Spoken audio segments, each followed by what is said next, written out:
Program Director, colleagues, ladies and gentlemen. Today I joined the call of the members of the progressive world in agitating for the relief to the destabilization and humanitarian crisis that is currently underway in the city of Fasher, as well as Sudan at large. In a situation as dire as this, where the decent, humane seem to be a distant anomaly, it is required of us to all restore the prospect of a peaceful dialogue as well as a dignified life for the people of Sudan. As is being relayed in the presentations of my fellow colleagues, the humanitarian toll on the innocent women and children is now one person too many. The revival of the valuation of one life as too precious to leave to casualty is therefore a matter of decency and also a moral fiber of the international community at large. Furthermore, the deprivation of access to relief by bodies that are tasked with serving the internally displaced and indigent contravenes conventions governing international law, human rights, and prevention of ethnic cleansing. The participation of foreign actors through armed sponsorship and mercenary intervention escalates this crisis to the urgent and frank identification of this conflict as an international atrocity. Under such circumstances, quiet diplomacy cannot trump the need to urgently save lives and their right to live in peace and dignity.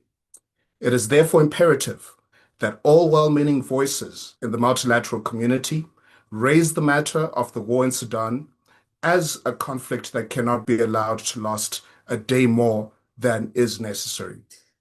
While this does not guarantee an immediate end to all hostilities between warring parties, it does place the perpetrators of war crimes on notice that the world is indeed watching, and that the means of international justice are not a mere distant echo. Peer-to-peer dialogue at political level, along with incorporation of civil society engagement and testimony, ought to be encouraged and fostered through the engagement of the various multilateral bodies that Sudan is a member to, whether this be the United Nations, the African Union, or the Intergovernmental Authority on Development. Each body cannot leave the task of alleviating the suffering of the people of Sudan to chance.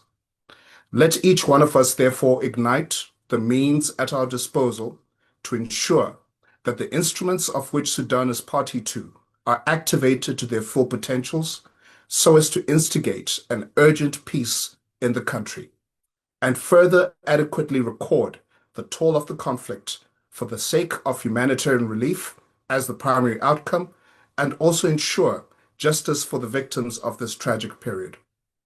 Sudan is a key member of the international community, whether by virtue of its geolocation or its natural resources. A peaceful and stable Sudan is more profitable for its partners and allies than it could be in a state of fragmentation. With this, I therefore echo the call to urgent peace and dignity for all in Sudan, and especially for the sake of all who are suffering in the city of Fasher. I think it's also important that I add that in a situation like this, as you've been hearing from the various speakers, there is a very easy pendulum swing from pure despondence to earnest optimism.